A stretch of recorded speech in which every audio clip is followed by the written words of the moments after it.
これ、エンターとバックスペースの右側にサイン私、なんか Windows しか使わないからわかんない。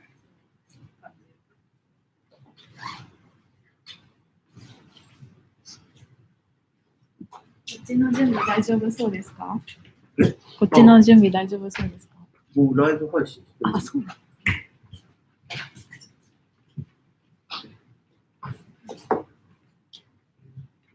雨は動かしました。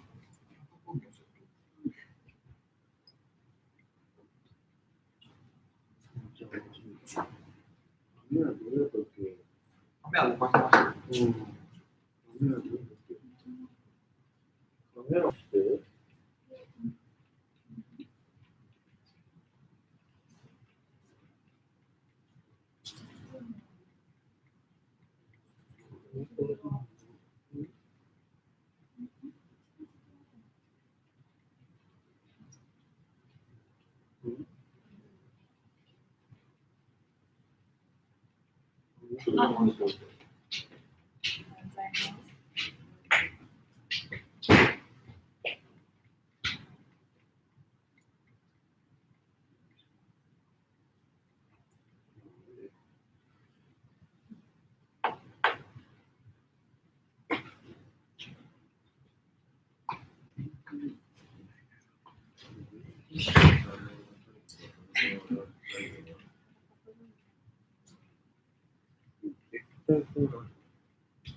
これで、俺のどこいつも、でこうやっても、それなんかこうなっ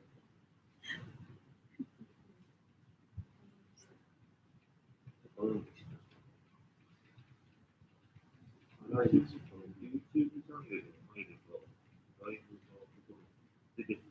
一人が視聴中。誰も見てない。一人が視聴中。一人か。みんな見てない。アビかじゃあ次。押せばもう入江さんも送ってくれる。はい。入江さんの経験してもらって、あれ、ライブはいつ始まるのかな？もう始まってる。センシャップされたやつもどんどん決まってくるんですか？違う。小倉さんと話してる YouTube ページと、僕が菅さんが話してる YouTube 違う話が噛み合ってない。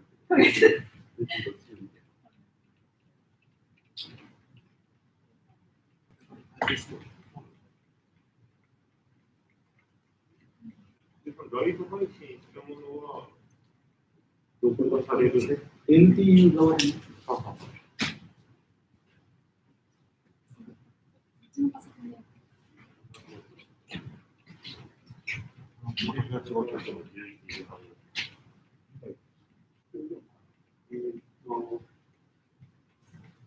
Good morning. So this is Tsukuba-san. Can you see our slide?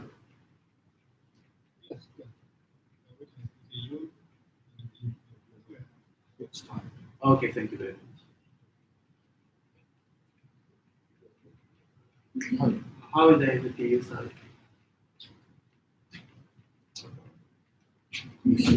誰も反応しない。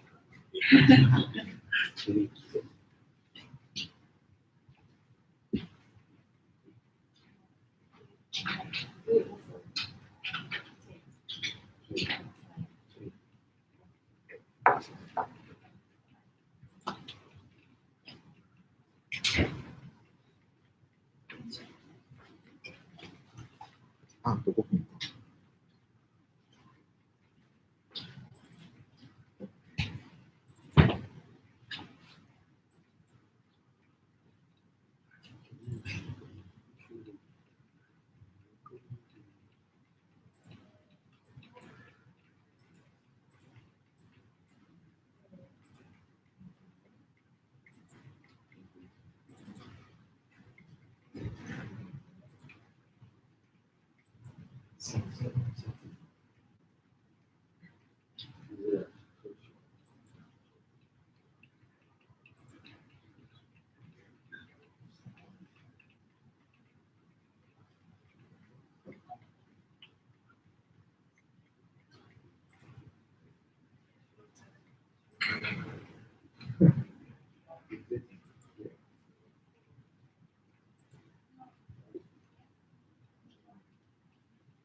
うん。始まったそこ、そこ閉めといてくれ、2枚とも。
Okay, so now the 10:30, may I start? We did see your hidden slide, so we're going to send your slide to the Facebook, or you want us to play it for you? Cool.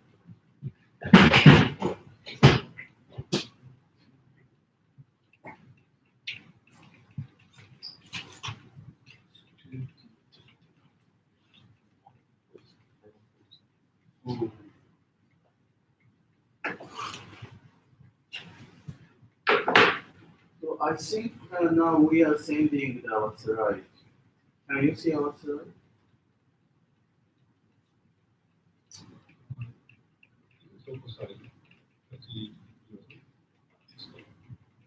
So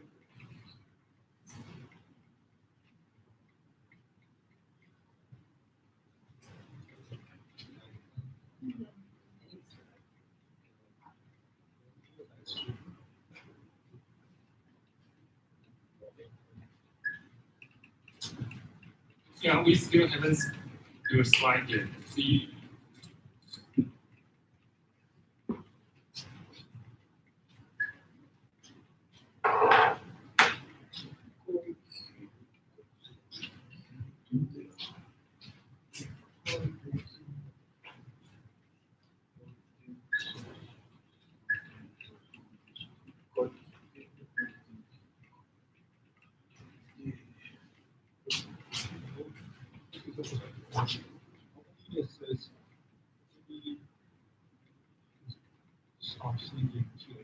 これ多分遅れてるよね。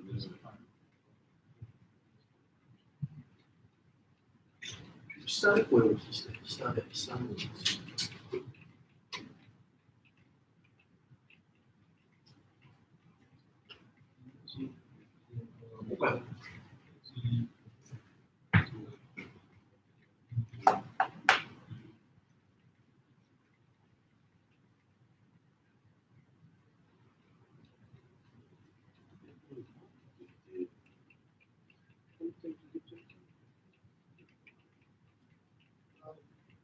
We can see the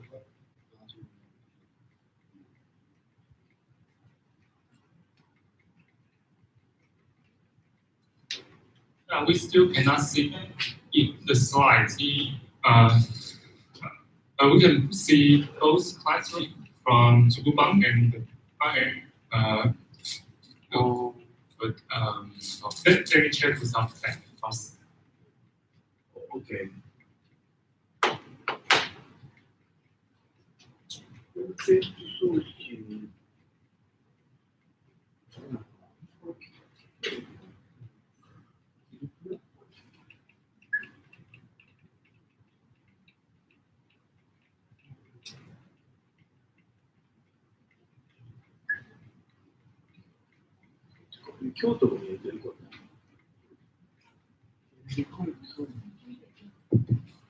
Excuse me, they told me they didn't receive the slide signal. So, okay, so I'll check.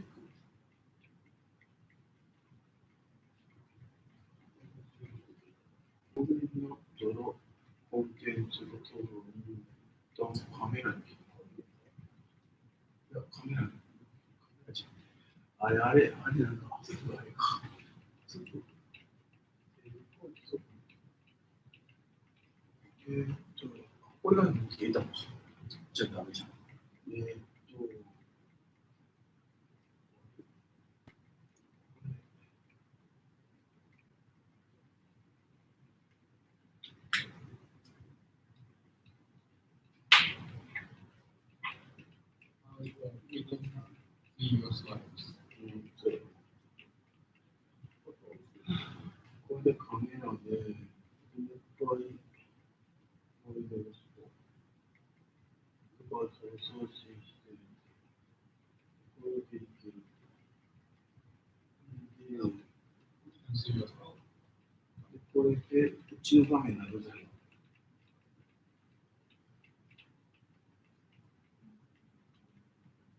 これか。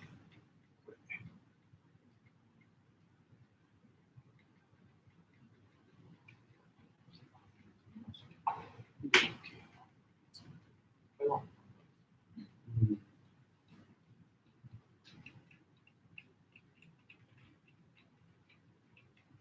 We cannot still see it, but I will use the PDF Professor Yu released yesterday to play it to our computer, so we can download the lectures. Oh, okay. So please let us know to advance the slide.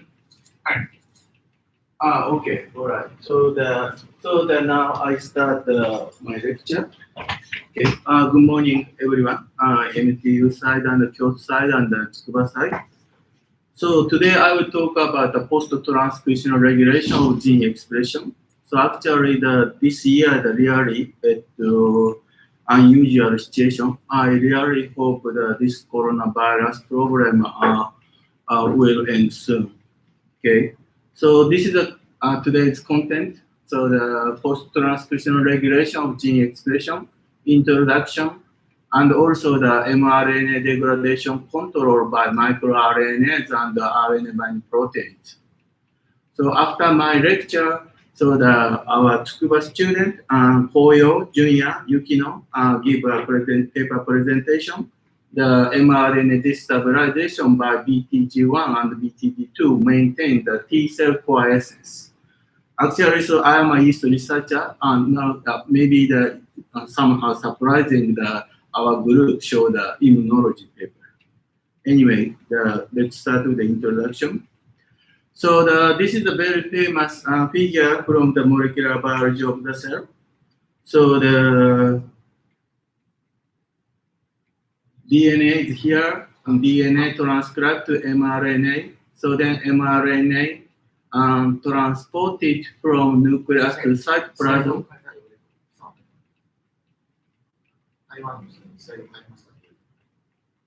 Okay. So this is slide 3. Okay. So then the mRNA transported to nucleus to cytosol, and then in the cytosol, mRNA translated into protein.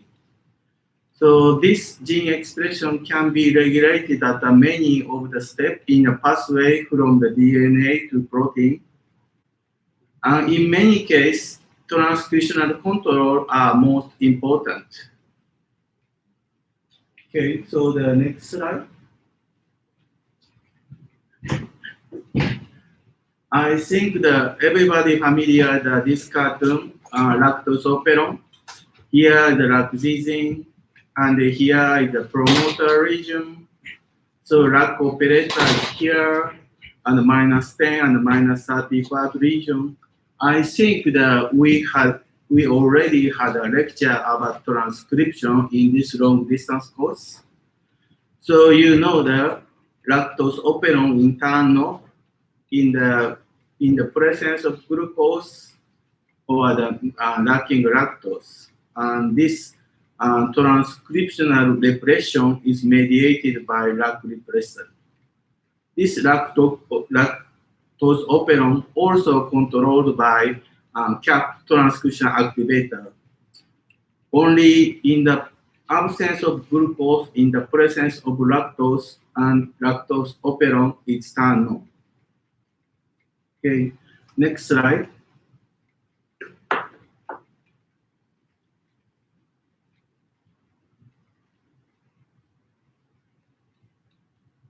Oh my.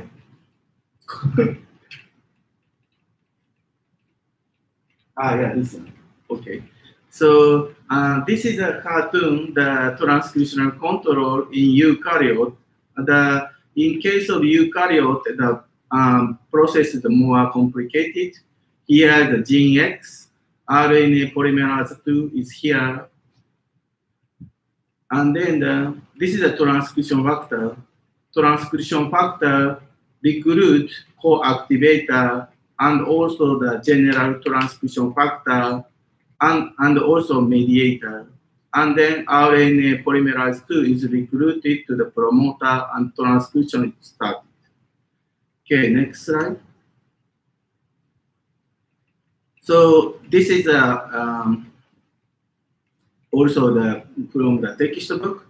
Transcription factor or transcription regulator bind to the promoter region and then direct local alteration in chromatin structure. So the chromatin remodeling complex and histone chaperone and also the histone chaperone and then histone modification enzyme such as histone acetylase are involved in this step. Okay, and then let's go to the next slide. So after transcription, gene expression is also controlled. Let's move to the next slide. Okay, so this one we call the post-transcriptional regulation. Go next slide. Excuse me. So your slides now, so we can play your signal. Your Oh, nice. Okay. Thank you very much. Okay. This transcriptional regulation include the RNA processing control, RNA transport and localization control, translational control, and mRNA degradation control. This RNA processing control is controlling the splicing and processing of mRNA transcript.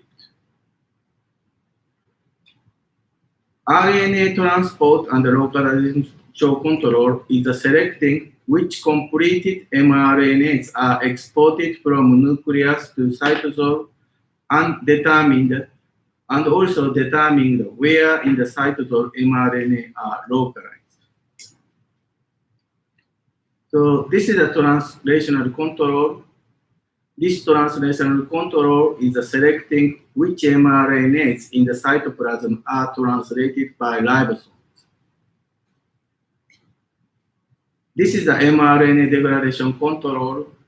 This control selectively destabilizes certain mRNA molecule in the cytoplasm. So today I focus these two controls, translational controls, and also the mRNA degradation control. This slide also derived from the molecular biology of the cell, the typical example, post-transcriptional control. So this is this transcriptional control mediated by iron. In this iron starvation condition, painting mRNA is not made. However, this transferrin receptor mRNA is expressed.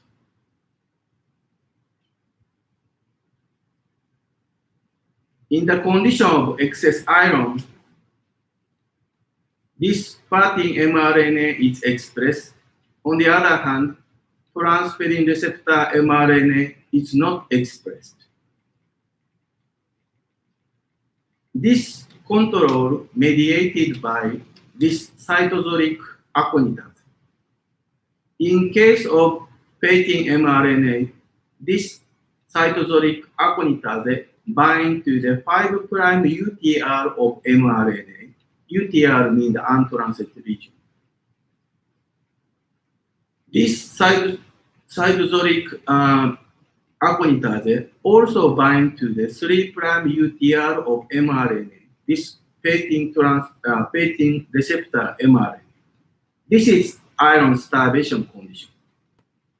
This binding conferred translational block, and then this binding conferred mRNA stabilization and translation. This iron excess condition, if we ion bind to the cytosolic aconitase, then this aconitase cannot bind to the 5' UTR and also cannot bind to the 3' UTR. So then, painting mRNA is made in the iron excess condition, and on the other hand, transferrin receptor is not made in the iron excess condition. I think that you are familiar with the RNA interference, RNAi. This RNAi is also the post-transcriptional control. So this slide shows the principal types of RNA produced in cells. Now there are many types of RNA, mRNA, ribosomal RNA, transfer RNA, snRNA, snORNA, miRNA, siRNA, piRNA, LNCRNA. LNC being the long non-coding RNA. As you know, the mRNAs, messenger RNAs code the protein. And then miRNA, this is a microRNA. These microRNAs regulate gene expression by blocking translation of specific mRNAs and cause their degradation. And this slide shows how microRNA work in the gene expression. So this microRNA derived from the double-stranded RNA. After processing, this microRNA incorporated the Argonaute complex, and then this microRNA bind to the target mRNA. Most cases the 3' UTR, and then downregulate the expression of target mRNA. So in some cases, this microRNA binding confer the cleave of target RNA, or this microRNA binding confer the translational repression or mRNA degradation. In some cases, this microRNA binding formation of heterochromatin on DNA from which target RNA is being transcribed. So this one is the gene silencing, the transcriptional control, but these two, cleavage of target RNA and translational repression and mRNA degradation, these are post-transcription regulation. Okay, so this is the introduction. Gene expression can be regulated at many of steps in pathway from DNA to protein, and post-transcription regulation include the control of mRNA degradation and translation. So RNA binding protein such as cytosolic aconitase or microRNA are involved in the post-transcription regulation. So next I'll talk about more detailed mRNA degradation control by microRNA and RNA binding protein.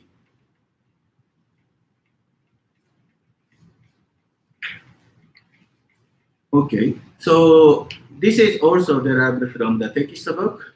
So this is the prokaryotic mRNA, and then this is the eukaryotic mRNA. Both ends of eukaryotic mRNA are modified.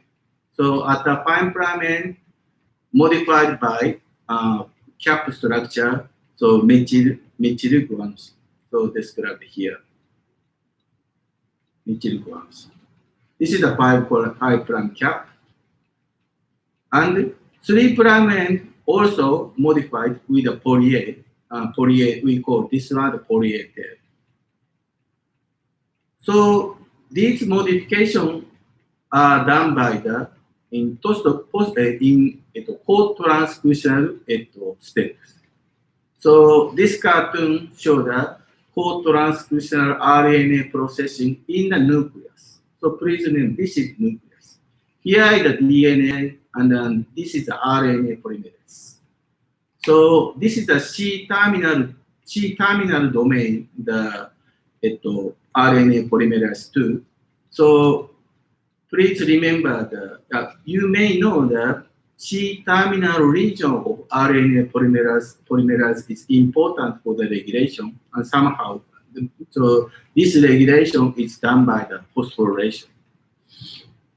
Capping protein, which make the 5' cap associate with the C-terminal domain of RNA polymerase 2. So then, de novo synthesized RNA is modified by this capping protein, and then 5' cap is made in the process of transcription. This is how 3' poly-A tail. 3' poly-A tail also made in the process of transcription. So this is again the RNA polymerase 2. So this factor CPSF, CSTF associate with the C-terminal domain of RNA polymerase 2. And then this is a de novo mRNA. This AAU-AAA sequence is the signal for poly addition. So this usually found in the just after the stop codon. Here is the UAG or something, the stop codon. And then here is the poly addition signal. And then CPSF, CSF, CSTF recognize this poly addition signal and then recruit poly polymerase. Poly polymerase make a poly. Okay.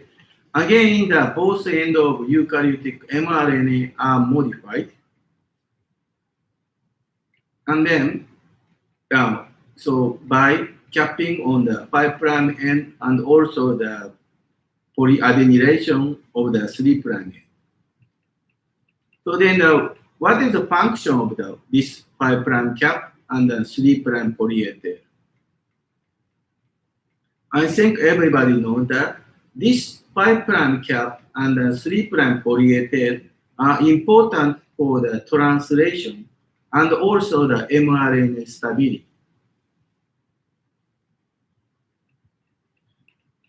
And also, please remember that this region, non-coding sequence, 5' untranslated region, 5' UTR, and then this non-coding sequence, 3' untranslated region, 3' UTR. These are also important for the post-transcriptional regulation. So, as I already mentioned, so in case of the iron regulation, so the cytoplasmic cytosolic aconitase bind to the 5' of UTR of the transperiting mRNA, or this cytosolic aconitase bind to the 3' UTR of this transferrin receptor mRNA. Okay. This slide shows the two mechanisms of translational initiation. Panel A shows the normal 5' cap dependent translation. And panel B shows the iris dependent translation. This iris dependent translation mainly seen in the viruses. Iris means the internal ribosome entry site. Okay. This is a normal 5' cap dependent translation. So mRNA is here. And then this is the 5' cap, and then this is the 3' polyethylene. So usually RNA show such a linear structure, but in the cell, so mRNA form this kind of the circular structure. EIF4E, eukaryotic translation initiation factor 4E protein, bind to the 5' cap. This poly binding protein, PABP, bind to the polyethylene. This EIF4E indirectly bind to the PABP via this another EIF protein, EIF4G.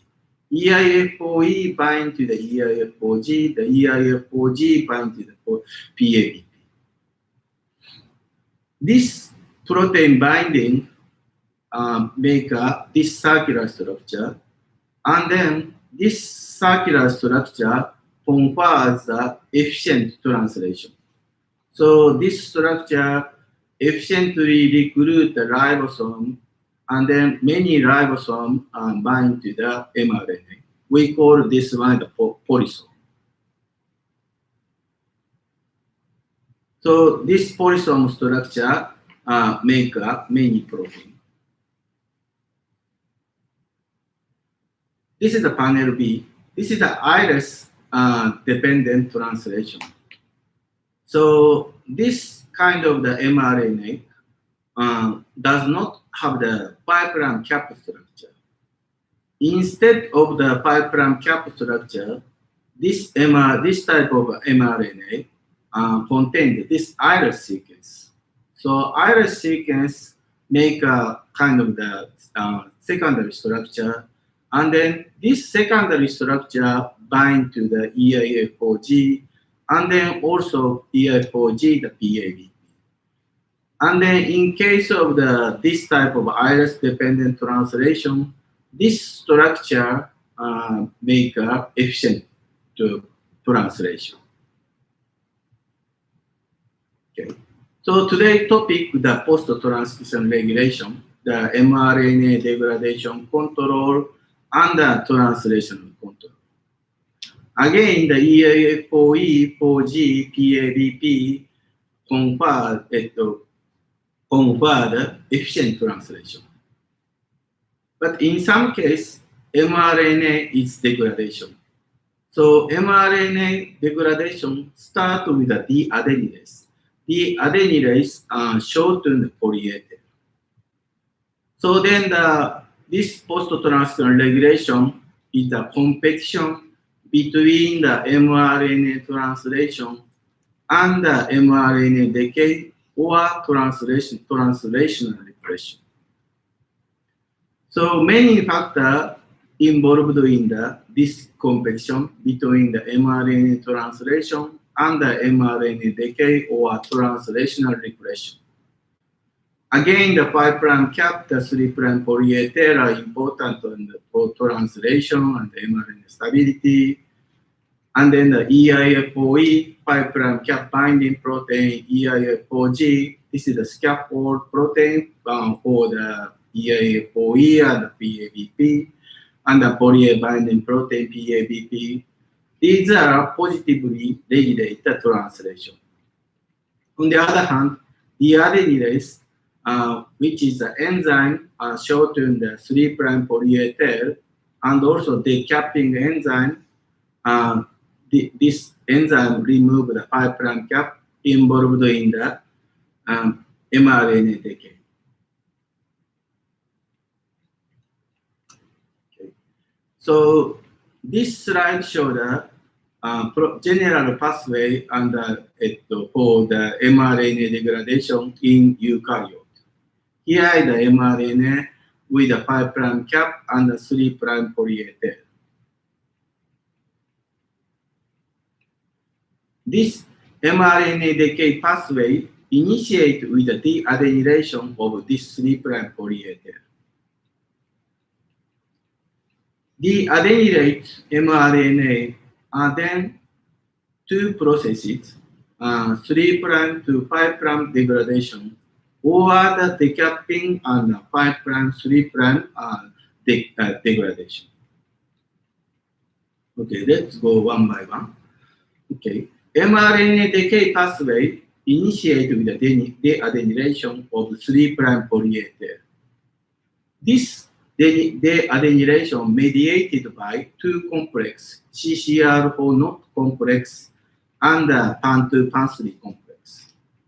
CCR4 knot complex, the merge complex, this is a major mRNA deadenylase. So this deadenylase complex contains two active exonucleases, CCR4 or POP2. POP2 is also called CAP1. PAN2 PAN3 complex, additional mRNA deadenylase. So primary function in initial twinning in poly-A tail. So PAN2 is a catalytic subunit which contains the RNSD family member. So eukaryotic mRNA longer poly-A tail.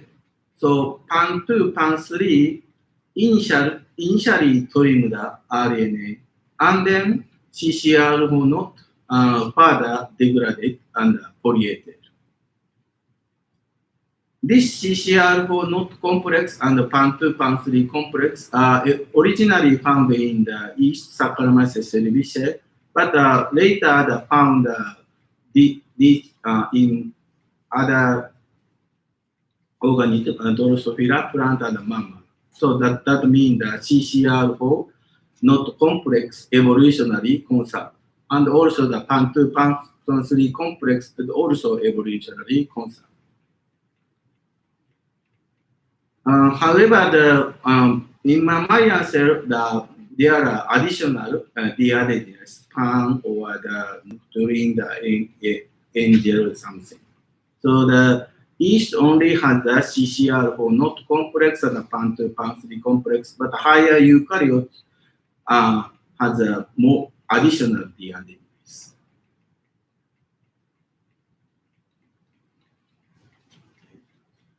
So mRNA decay pathway initiates the deadenylation, and then deadenylate mRNA further degradation by 2 pathways, 3' to 5' degradation by exosome and various cofactors, SKI1, SKI2, and SKI7. Another pathway is the decapping enzyme DCP1 and DCP2, and also this decapping enzyme is activated by decapping activators such as the DHH1, the EDC3.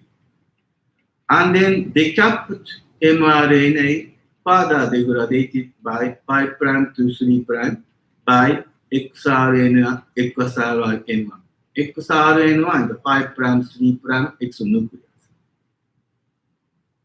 These complexes are also evolutionarily conserved. So DCP1 found in the yeast and also the higher in mammalian cell. And then also the XRN1 is also evolutionarily conserved. Okay, so again the mRNA decay pathway initiated the deadenylation of 3' polyethyl by CCR4 not and pan2 pan3 complex, and the deadenylate mRNA further degradation by 2 pathways, 3', 5' degradation, or the decapping and 5' to 3' degradation. Okay. Here is again the competition between the mRNA translation or mRNA decay or translational repression. So then I mentioned this one, processing body, P-body. This P-body is this is also derived from the figure of the molecular biology of the cell. So P-body, processing body, is the aggregate of the translationally repressed mRNA. So you can see the dot here. And in case the DCP1 decapping enzyme is a famous marker for the P-body because the translationally repressed mRNA associate with the translational repression factor or the mRNA decay machinery. So DCP1 is the decapping enzyme, is one of the decay machinery. DCP1 co-localized with the mRNA at the P-body. And then the Argonaute protein, so this is the catalytic component of the RNAi-induced silencing complex. Argonaute also localized with the P-body. Okay, so then the post-transcription regulation is a competition between the mRNA translation and the mRNA decay or translational repression. So the next, how microRNA and the RNA binding protein regulate this competition. So again, in the microRNA bind to the 3' UTR of target mRNA, and then RNA binding protein bind to the 3' UTR of the target mRNA. In some case, in this case, so the RNA binding protein also bind to the 5' UTR of mRNA.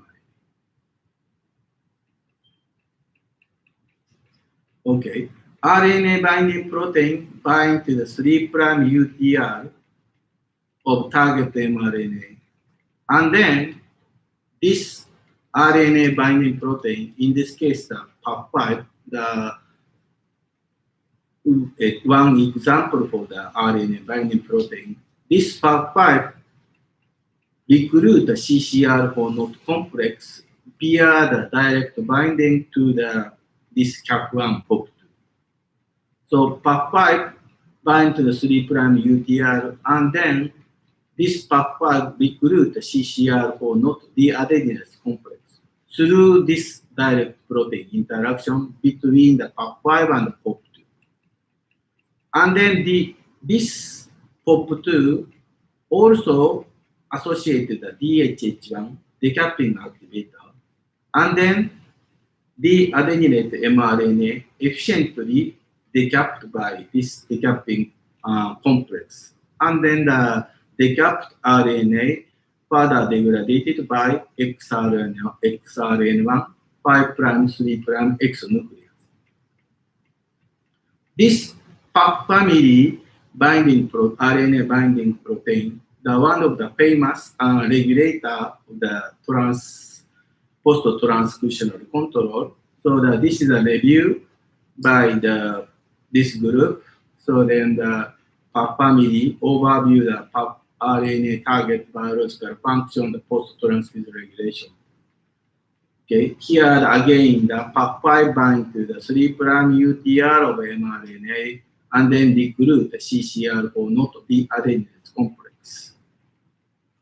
PAC means the PAC protein originally found in the Drosophila protein, familial, and then later in nematode, FBP protein is discovered. So the PAM familial is involved in the anterior-posterior formation in Drosophila embryo, and the FBP is involved in the oogenesis in C. elegans. So this PAC means the familial and FBP. And then later on, so this is a PAC protein Drosophila, familial, and the FBF. And in human cell also has this PAC family protein, PAM1 and PAM2. And then here show the target for this PAM protein. So in human, this PAM protein involved in the mRNA control in the cycling or the PCMA. That means that this PAM protein involved in the growth control. In yeast cell, yeast cell has 6 PAC protein, 1, 2, 3, 4, 5, 6. So actually, so I'm working on this PAC protein in yeast and called PAC5 or MPT5. We found the target gene for this PAC protein in yeast on one of the HO mRNA, very old work by myself. And also my laboratory working on the PAC5 and also the deadeninase complex or the decapping activator. And we found that the LRG1 mRNA is the target of these RNA binding protein or the deadeninase. So here is our work, LRG1 mRNA. PAC protein bind to the 3' UTR of this LRG1 mRNA. This LRG1 encodes the gap GTPase activating protein for Rho1 GTPase. So this is some data. This is wild type and CCR4 deletion, CCR4 the deadeninase. So you can see the wild type, the shorter poly-A tail, however, the CCR4 knockout cell, the longer poly-A tail. In correlation with this poly-A tail length, this is the mRNA level. In wild type cell, LRG1 mRNA level is low. However, in the CCR4 knockout, LRG1 mRNA is increased. So this is the growth assay in the plate, the low temperature and high temperature. This CCR4 knockout cell cannot grow the high temperature because the LRG1 mRNA is not down-regulated. So if this LRG1 gene is knocked out, this CCR4 LRG1 double mutant now can grow the high temperature.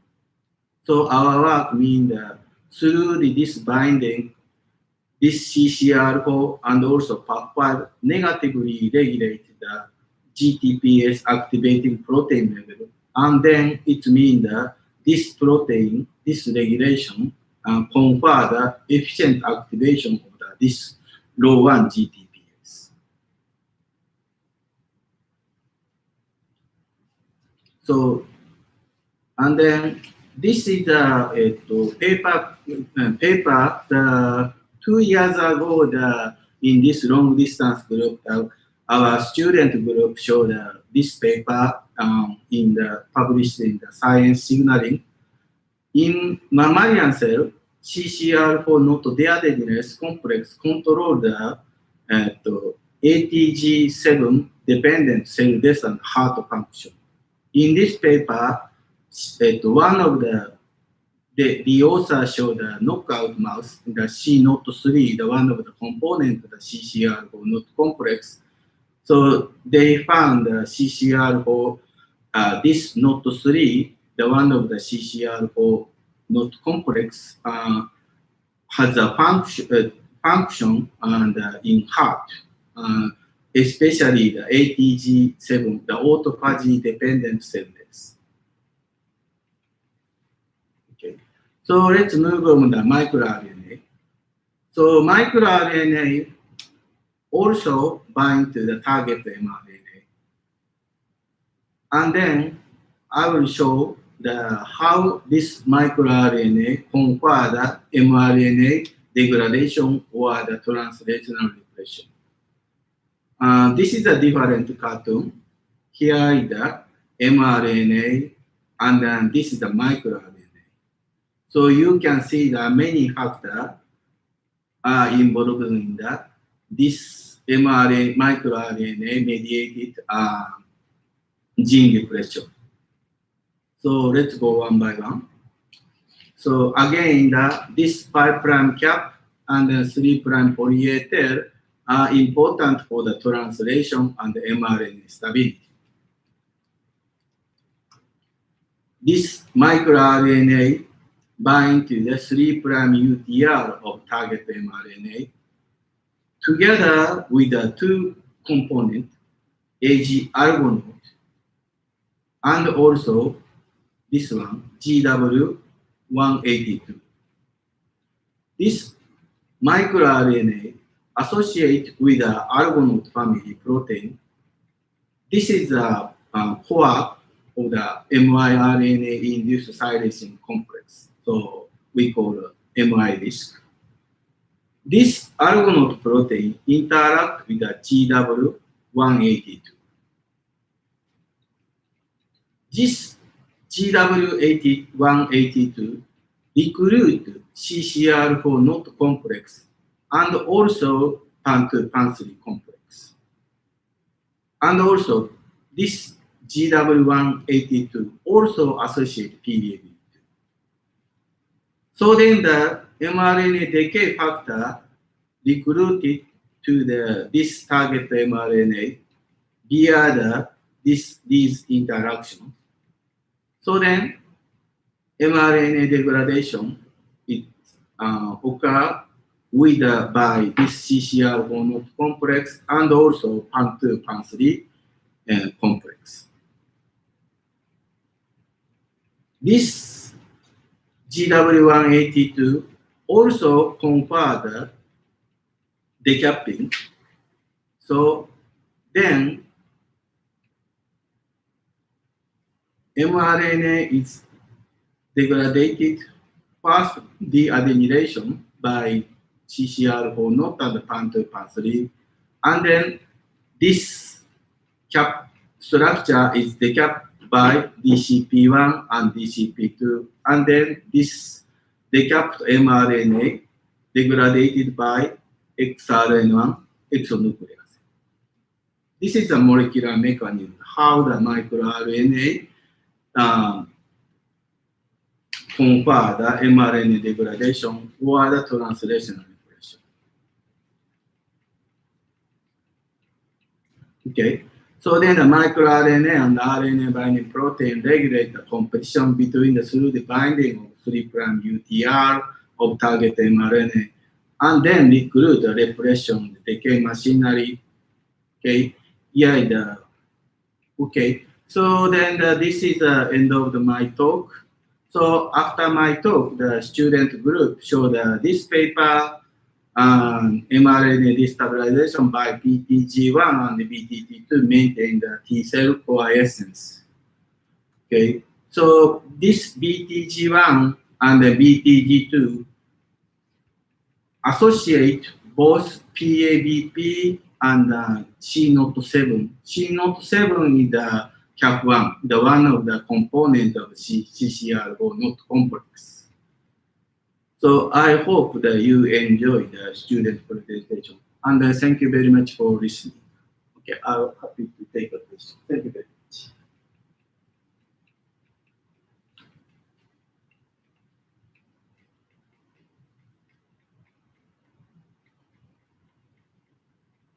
Research. I presented from NTU and thanks for your lecture. And I have mentioned that you in the previous slide talked about the microRNA and the small RNA regulate gene expression by different mRNA. So I wonder whether there are the differences between the microRNA and the small mRNA on the gene creating the post-structure to make a transcription. So I cannot hear the. Please repeat the question loudly. Oh, sorry. You mentioned about the microRNA and small interferon as regulating the gene expression by different mRNA. So I wonder where there is a differences between these two kinds of small RNA on the mRNA constraints and the mechanism on the constraint construction regulate of the mRNA engine.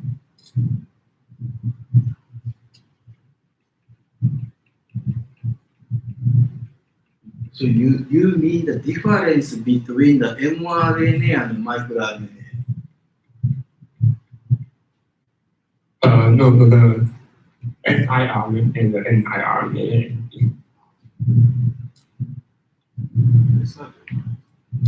It's like Ante?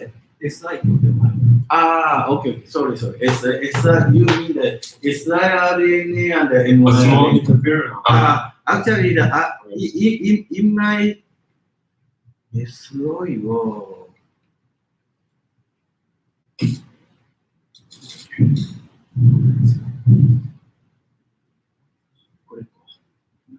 Actually, in my understanding, microRNA is the endogenous RNA, the small microRNA. But SI, the small interference RNA, I think that siRNA is some artificial one. This is my understanding. Actually, cell contains the microRNA, but the cell does not contain the siRNA. But in expression, that we can use the siRNA for the gene silencing. This is my understanding. Oh, okay, thank you. And in essence, the degradations that between human RNA and SIR means Actually, it's dependent on the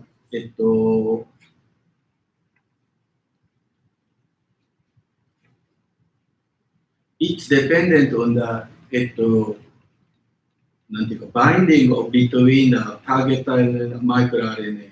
So the perfect match convert the mRNA mRNA cut, but for silencing the perfect matching is not good. Actually, matching somehow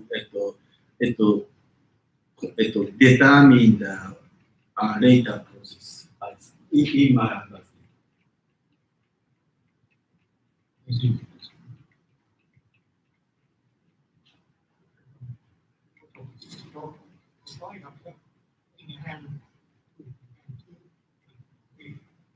Also, Excuse me, please speak more loudly. Sorry. okay. You hear me now? Yeah. I'm wondering about you and green. They have a role in maybe optimizing poly A and lead optimizer installation because of the radiation. So sorry, I cannot hear your voice. So that sorry, our speaker is not so good today. I'm gonna look up mask temporarily. How's that? Okay. Now okay. And two. Okay. No mask. Okay. I'm talking about and two and three. Do you think you might have an additional data role to optimizing poly A track lighting? Maybe the A tail might be quite long. Addition originally, maybe they don't access it down to an optimal length, or optimal translation. Is that possible?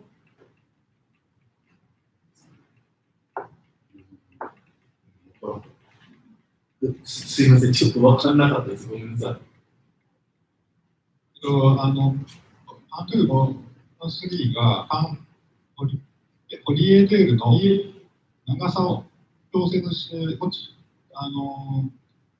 訳しやすいようにしている場合もあるのではと思います。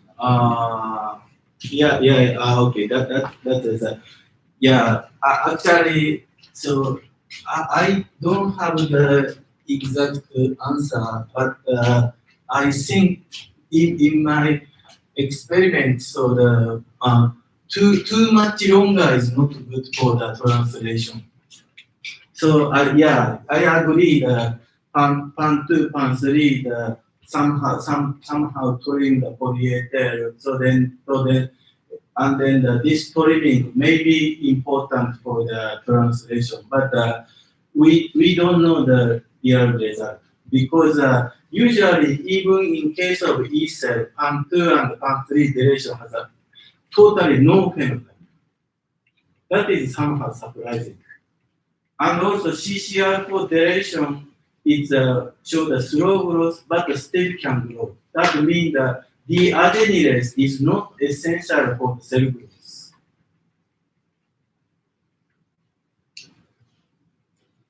Follow-up. That is, do you know if there are any endonucleases involved in this RNA detection? Actually, in case of mRNA, the only exonuclease are involved in the mRNA degradation. So that is real now understanding. But in case of tRNA, the endonuclease also involved in the mRNA degradation. Actually, it is difficult how many enzymes are involved in the mRNA degradation. It's in vivo. Yeah. Thank you very much. Very nice question. I have a question from the you also from the YouTube. We have both the same question. Professor Yuri, you talking about a circular form of mRNA being translated.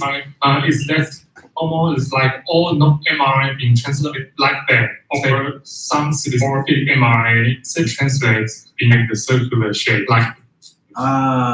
Yeah, that is also the good question. I don't know the exact answer.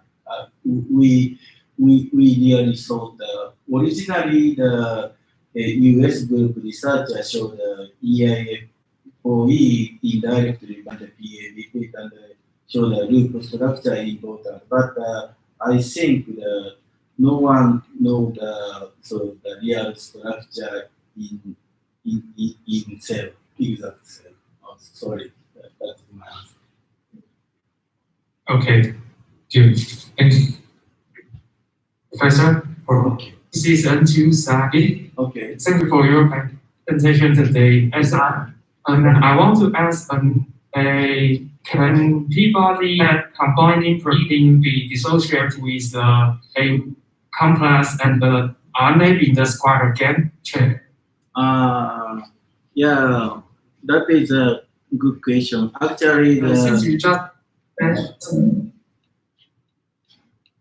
yeah, I think this process is reversible because P-body usually make the condition the glucose repression the some stress condition, but remove the stress or add the nutrient, so P-body disappear. So then I think the degradation process or the repression process something that reversible. thank you. Okay. Okay, so now the time is 11:28. So then let's have the 5 minutes break before the student presentation. Okay, it's okay? Yes. Okay. Okay, thank you very much. Soじゃあ、保管してください。いや、ネットじゃなくて、なんかよくわからんけど、大倉さんのテレビのボリューム大きくしても全く無駄やねんけど。本当に。全然大きくなる。今日研究量悪くないの。HDMI で大丈夫。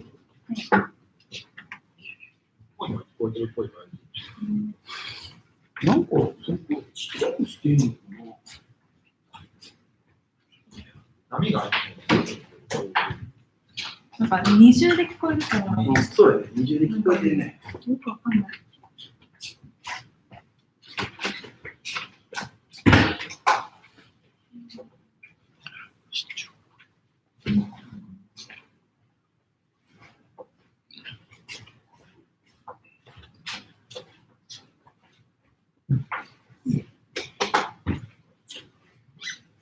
質問がいっぱいだった。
これこの前だったんですか？いや、それ、無事でもいいですよ。ここは。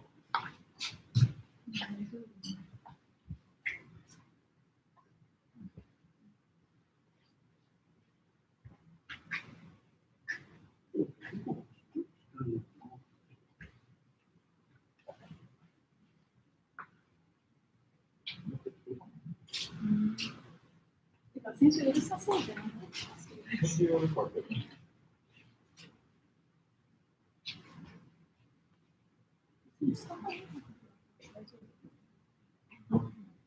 でちょ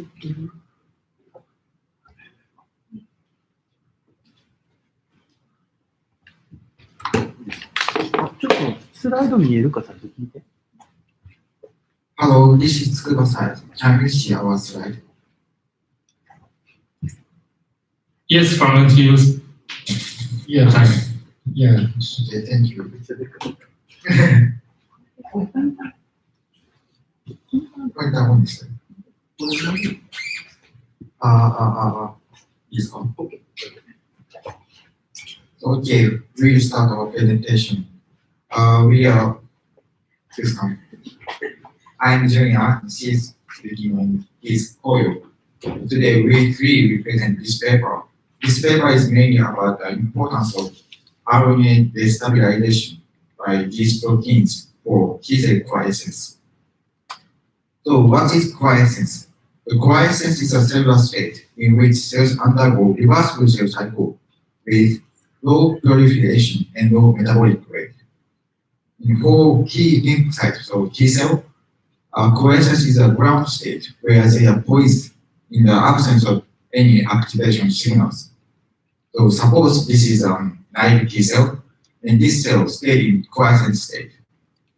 Only when antigen comes to the T cell and antigen encountering via T cell receptor, which is called TCR, happens, this naive T cell can escape from quiescence and undergo clonal expansion and differentiation to be activated T cells.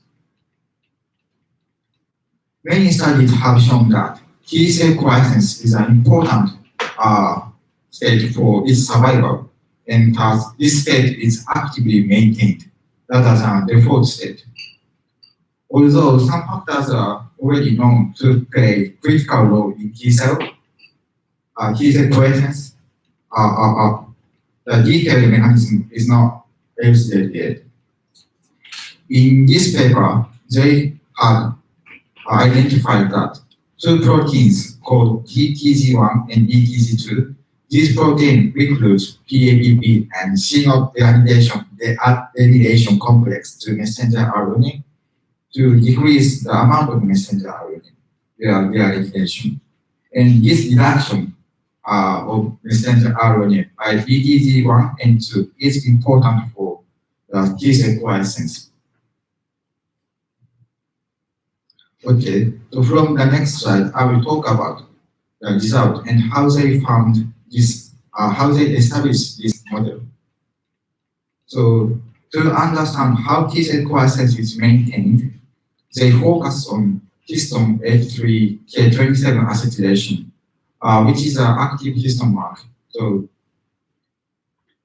the region with this acetylation mark has many transcription factors and RNA polymerases. Thus, genes around here are actively transcribed. And this region can be identified using chip sequence with a specific antibody for H3K27 acetylation. And they perform chip sequence in 4 cell types: CD4 naive, CD8 naive, and CD4 memory and CD8 memory T cells. They are all quiescent T cells.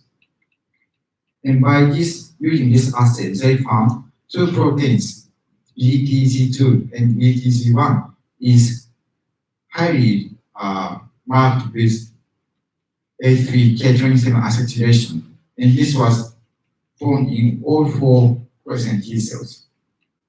So next, to examine if this histone mark are really connected to the gene expression, they conducted some RNA sequence analysis using many tissue and subtypes of T cells. First, they found BTG1 and BTG2 was specifically expressed in lymph nodes and white blood cells, as shown here. The dark blue shows a high expression and white blue shows low expression. Among many subtypes of T cells, this BTG1 and 2 was highly expressed naive and memory T cells, and this expression pattern was are consistent with other quiescence markers such as SCEL. So these results suggest that BTZ1 and 2 are specifically expressed in naive and teeth memory T cells, which are quiescent T cells. So to confirm the expression of BTZ1, 2 is very specific for quiescent T cells. They activate T cell using TCR stimulation, sorry for the mistake, stimulation. At this point, time point 0, they conducted TCR stimulation and activate naive T cells to activate active T cells. The expression of BTZ1 and 2 was high at the time point 0, but rapidly decreased after the activation. This tendency can be observed even in messenger level and protein level. So this is time point 0, you can see very dense band of BTZ1 and 2, but after 6 hours, the expression was reduced. So from these results, they conclude that BTZ1 and 2 are selectively expressed in quiescent T cells. So this is a summary. They found BTZ1 2 expressed in naive T cells, so which is quiescent, and the expression will go down in activated T cells.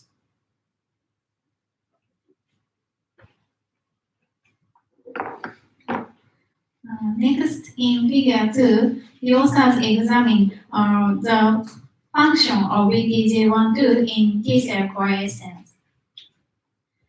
To clear this question, they isolated T cell from Y type and BTZ12 knockout mice, and first in figure A, they assess the activation state of T cell.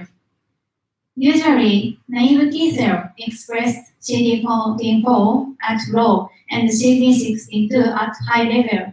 In contrast, in activated T cell, expressed CD14 at high and CD16 at low level. So they assessed these expression level using FACS analysis.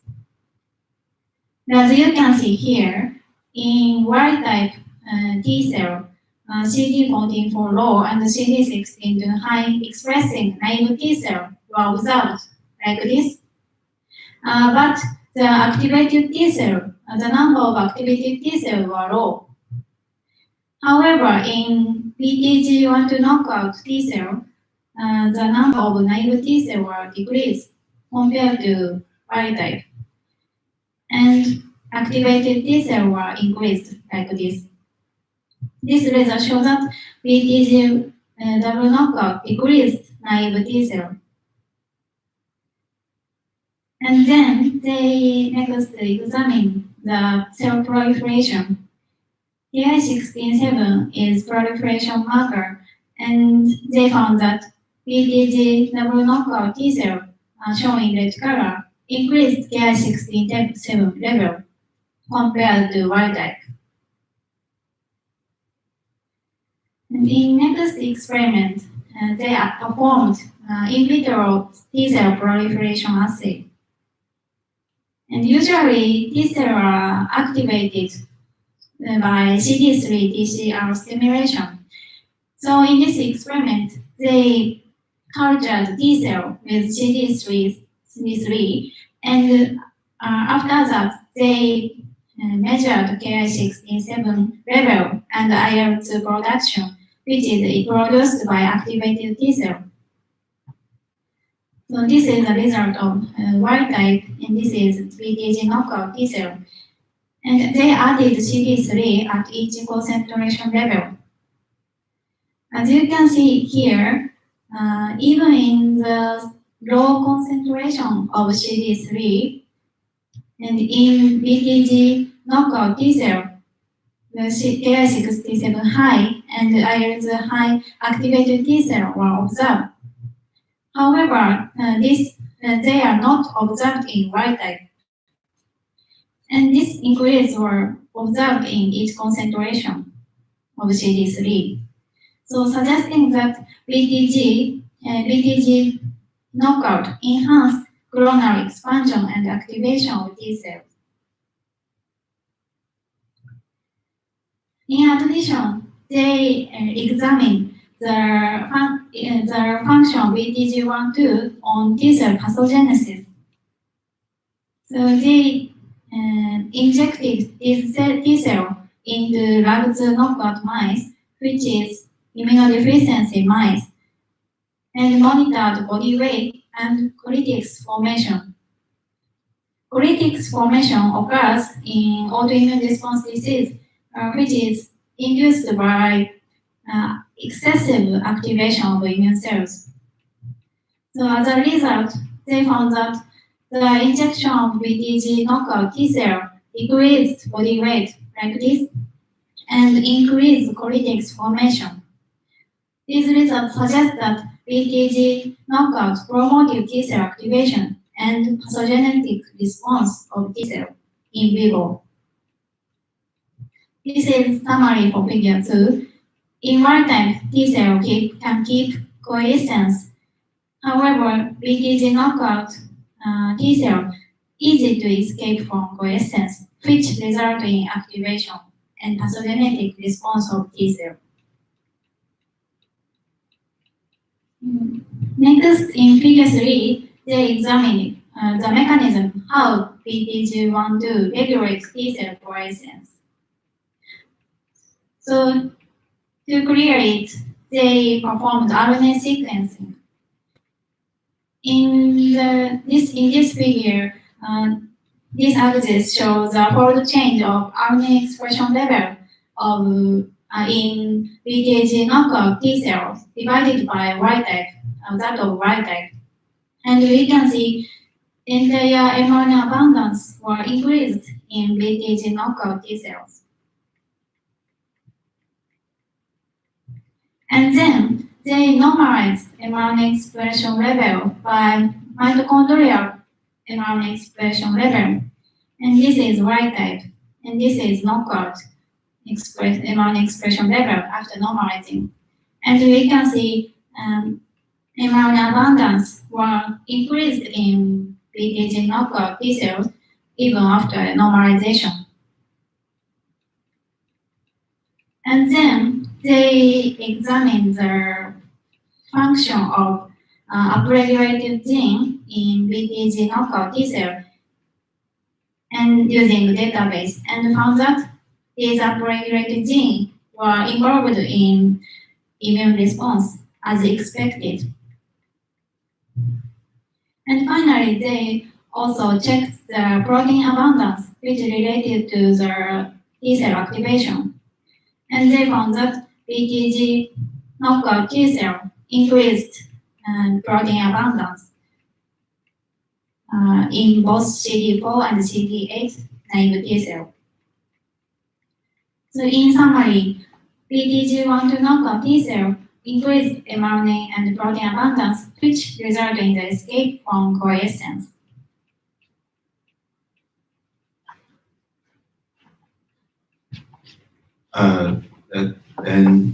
Then the authors try to explore how BTG12 maintain T cell quiescence, the mechanism of it. So the other researchers did research about how BTG12 bind to PABP and the C0 complex in vitro in RNA-independent manner. And the authors did co-immunoprecipitation to confirm this fact. This is how co-immunoprecipitation was done. They used agarose bead bound antibody to bind to BTG protein, and then they wash off the unneeded proteins. Then they did a Western blotting. They use anti-PABP or anti-C0 antibody to bind to the protein complex. This is the result they get.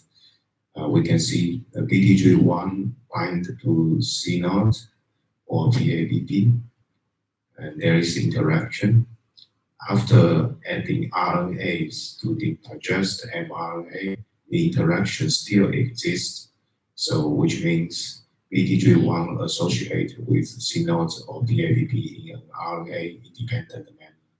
They did the same thing to BTG2 protein, and then they had the same findings. So this result suggests BTG1-2 both associated with PABP and C0. They did another experiment, which is in situ proximity ligation assay, to confirm their findings. This is PLA. When the two proteins is assayed, when two proteins get close to each other, the PLA probes, they start circular rolling circle DNA synthesis, which amplifies DNA circles, and then they add fluorescent labeled complementary oligonucleotide to the amplified DNA circles, which is then visible under microscope. This is the result. We can see a lot of red dots in the wild type photos, and then there is no red dot in the DKO photos, which means in the wild type, BTG1-2 associated with C0 or PABP, whereas in DKO cells, there is no BTG1-2, so there is no red dot. This result suggests the BTG1-2 associated with PABP and C0. So then they try to find out if BTG1-2 functions are dependent on the interaction with PABP and C0. They mutate BTG1 protein into two mutant forms, one that lost ability to bind C07, the other one lost ability to bind PABP. They introduced these two mutant forms into the DKO naive T cells, and then they see T cells, the DKO T cells proliferate substantially. The growth marker level is very high. It's comparable to the empty vector, which is not inhibited, which does not inhibit proliferation in naive T cells. On the other hand, when they introduce a wild-type BTG1 protein into DKO naive T cell, the proliferation is inhibited. So this result suggests BTG1-2 functions are dependent on the interaction with PABP and C0 protein. Then they checked the decay rates of mRNA, and then they used actinomycin D to inhibit DNA transcription, so there is only DNA decay, there is only mRNA decay, there is no mRNA synthesis. They found mRNA decay rates were lowered. This red line indicated DKO cells, mRNA decay rates is lower than DKO cells compared to the wild type. They also measured the poly-A tail length of the mRNA in DKO T cells. So they found the poly-A tail length of DKO cells is elongated compared to the wild type T cell. On this scatter plot, they found the same thing. The poly-A tail length of DKO cells is longer than wild type. Interestingly, they also found that mitochondrial RNA poly-A tail length is unchanged compared to the wild type. Coming to conclusion, the authors proposed a model to explain the mechanism. So in wild type naive T cells, BTG1-2 protein bind to PABP or C0 complex, forming a bigger protein complex, which then bind to poly-A tail and then initiate degradation of mRNA. As a result, the mRNA abundance goes down. The T cell quiescence is maintained. On the other hand, in DKO naive T cells, there is no BTG1-2 present, so there is no binding or bigger protein complex does not exist. So even though PABP bind to poly-A tail, the degradation of mRNA does not occur. So mRNA abundance goes up. The T cell exit quiescence, more and more T cells proliferate, and then they are activated. Cytokines are secreted. For the future work, we can try to find other cofactors that's just like BTG12, which can maintain cell quiescence in other cell types such as bone cell, nerve cell, blood cells, instead of T cell.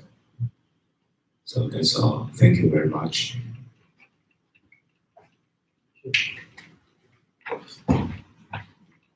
Okay, thank you very much for the presentation. So any question from the Kyoto side or the NTU side?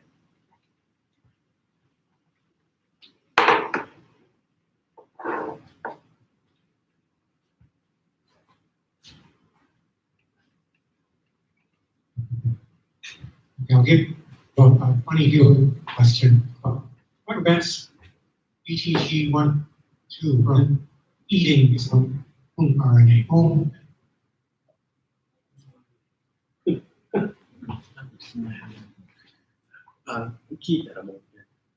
Please, Can you repeat your question again?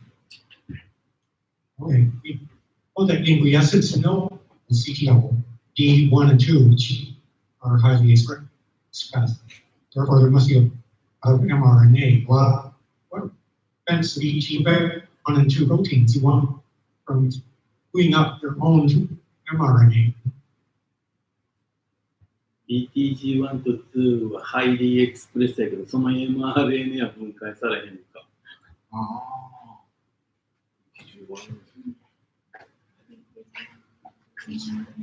Thank you for your question.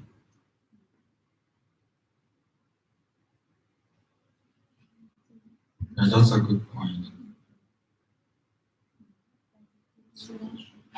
Okay, I make sure your question. Your question is that BTG want to control the degradation of messenger RNA, but how about their messenger RNA themselves?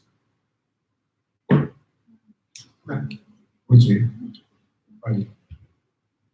Does anyone have the answer for that? This is from NT. Yeah. I also have similar questions. So is the BTG1 and 2 has any specificity to specificities of the mRNA? As you can see here, BTG1 to knockout shows almost all of messenger RNA abundance. So I don't think there is very specific honor, I think. Actually, after T cell is activated, BTG12 are not expressed. The authors also found this. After T cells are activated, BTG12 proteins are no longer expressed in wild type T cells.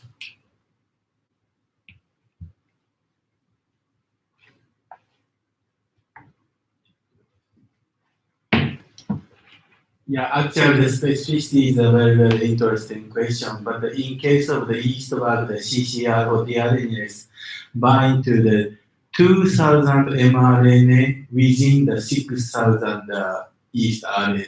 So then the not so specific, but not specific.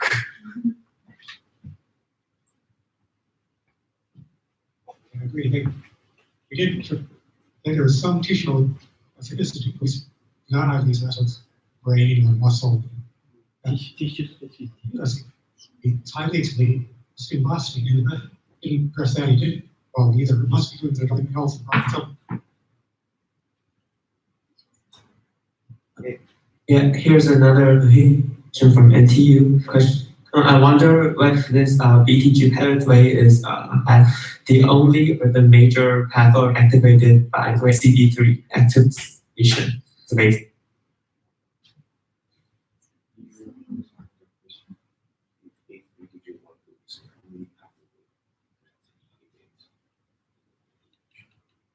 Yeah. Uh,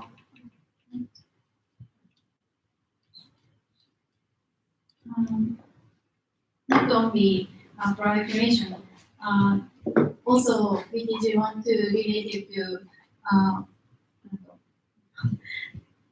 protein expression required for T cell activation. your question is if the BTG12 is the only pathway that controls proliferation. Yeah. Okay. Oh, the only one, or yeah, the major one, but So there are not that one. The previous study showed there are many factors controlling the proliferation and activation of T cells. But like each factors are already known, but the let's say upstream mechanism that control all the factors were not understood. In this paper, they found BTC1 and 2 do so. okay, thank you. I'm the student from NTU. I have a question on figure 1 for part D. Why does the expected increase in 120 hours again? Like decrease from 24 hours to 96 hours. However, how in 120 hours the gene expression increase backs again? Thank you for your question. I am not sure, but they didn't say this is significant. So I think they think this is not increase.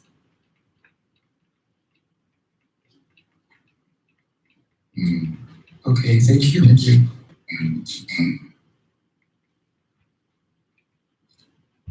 There's one question from the YouTube asking that the BEG102 expressed in specific type of the T cells, like the helper T or killer T or different kind of CD4 T, CD8 or all of the T cell kind. Okay, so this is I can answer your question with this video. So these 7 this is naive T cell, this small T cell, and this TH cell, TH1, TH2, and TH17, TH8. These are different types of T cells from naive and memory. And as you know, this is very famous T regulatory T cell, T cell. And BDT1 and 2 is only expressed in a high level in naive and memory T cells, but not in other cell types, other T cells. Am I answering your question? Yes. Okay.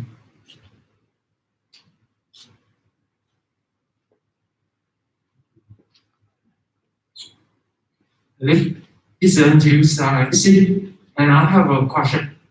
And just mentioned that the RNA level in mitochondria does not be influenced by TG1 or BCU2 expression. My question is, does that is there any mechanism inside mitochondria in the T cell or not? Because expression of BTG1 does not influence the expression level of RNA by the mitochondria.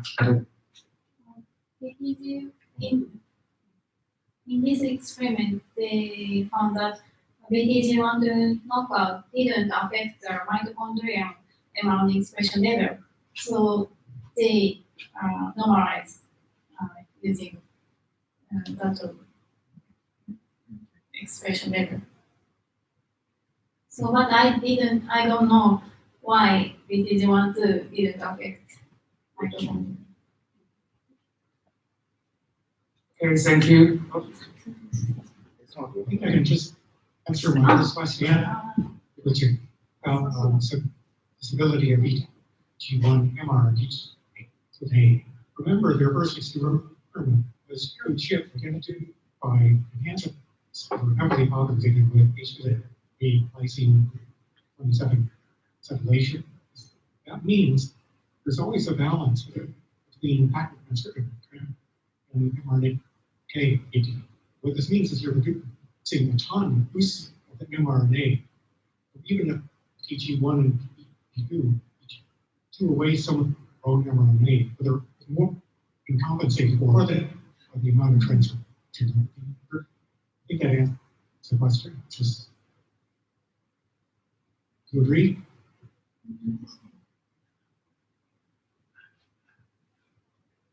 Yeah, I agree with you.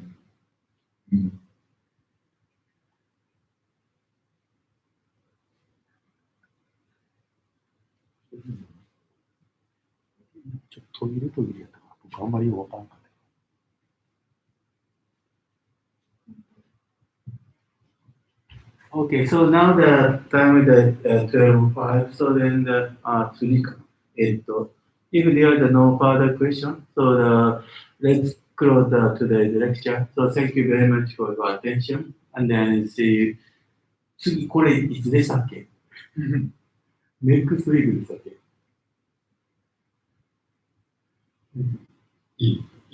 Okay. Thank you. Okay, thank you very much. Thank you. See you later. Okay, see you next day. Bye. Yeah, thank you. Come on. 配信終了。うん、いや。